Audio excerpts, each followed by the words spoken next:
Legenda Pulau Kapal. Dahulu, dikisahkan tentang sebuah keluarga yang sangat miskin. Mereka tinggal di dekat sungai Cecuruk.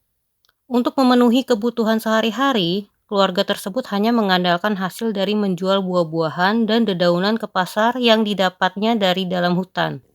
Suami istri itu memiliki seorang anak laki-laki bernama Kulup. Kulup sangat rajin membantu orang tuanya mencari nafkah. Semua anggota keluarga saling membantu. Mereka tampak hidup bahagia meskipun menjalani hidup serba kekurangan. Suatu hari, ayah Kulup pergi ke hutan untuk mencari rebung yang masih muda. Rebung itu rencananya untuk dimakan oleh mereka. Tapi ketika sedang menebang rebung, ia menemukan sebuah tongkat yang berada di rumpun bambu. Pak Kulup, begitu biasanya ia disapa, mengambil tongkat itu dan ingin membuangnya.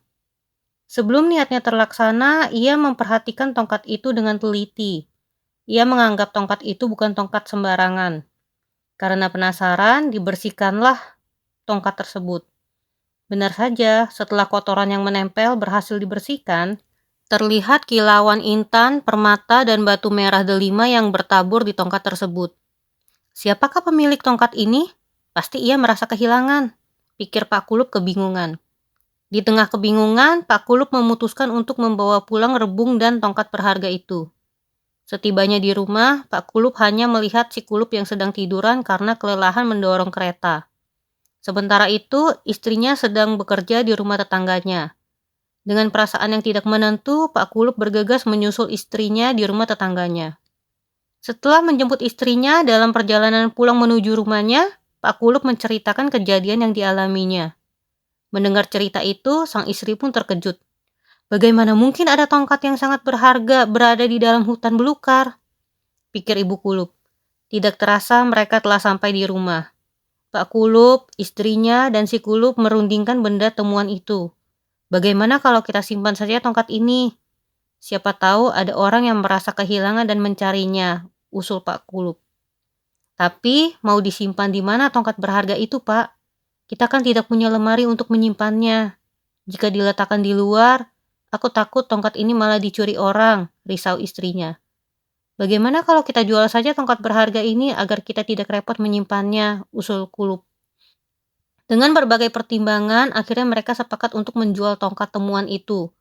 Kulup, pergilah kau ke negeri seberang untuk menjual tongkat ini, perintah ayahnya. Baiklah ayah, jawab si Kulup.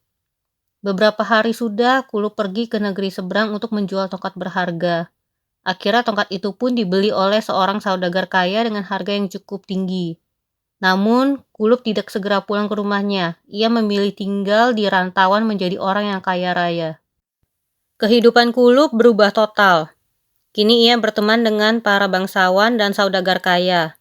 Ia pun menikah dengan salah seorang anak saudagar yang paling kaya di negeri itu. Akan tetapi, kehidupan yang serba mewah membuatnya lupa akan kampung halaman dan orang tuanya. Bertahun-tahun sudah Kulup meninggalkan desanya. Hingga suatu hari mertuanya menyuruh Kulup dan istrinya untuk berdagang ke negeri lain. Kulup pun membeli sebuah kapal besar dan mewah. Ia juga mempersiapkan anak buahnya untuk dibawanya pergi berlayar. Setelah mendapatkan restu dari mertuanya, berangkatlah Kulup beserta istri dan anak buahnya berlayar. Ketika tiba di muara sungai Cecuruk, Kulup teringat akan kampung halamannya. Kapal itu kemudian berlabuh di sungai Cecuruk. Suasana kapal sangat ramai oleh suara binatang untuk perbekalannya di jalan seperti ayam, itik, angsa, burung, dan binatang lainnya. Berita kedatangan si Kulup terdengar sampai ke telinga orang tuanya. Betapa bahagianya mereka mendengar hal itu. Kerinduan mereka selama ini sebentar lagi akan terobati. Sang ibu pun sibuk menyiapkan makanan kesukaan Kulup. Keesokan harinya, kedua orang tua Kulup pergi ke kapal untuk menemui Kulup dengan membawa makanan kesukaan Kulup. Kapal itu terlihat sangat mewah. Kedua orang tua itu tak sabar ingin bertemu dengan anak tercintanya. Setibanya di kapal, sang ibu berteriak-teriak memanggil Kulup. Kulup, anakku, di mana kau? Ini ibu, Kulup. Mendengar suara ibunya, Kulup tampak bingung.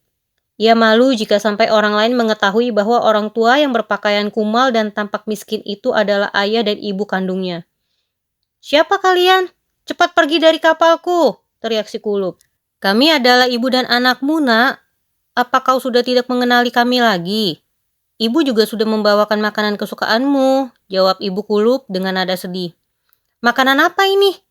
Aku tidak suka makanan kampung seperti ini.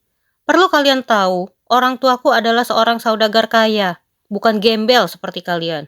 Ucap Kulup sambil membuang makanan buatan ibunya. Mendengar kata-kata kasar dari mulut anaknya, hancurlah hati kedua orang tua itu. Mereka merasa terhina. Harapan mereka untuk melepas rindu hanya tinggal harapan.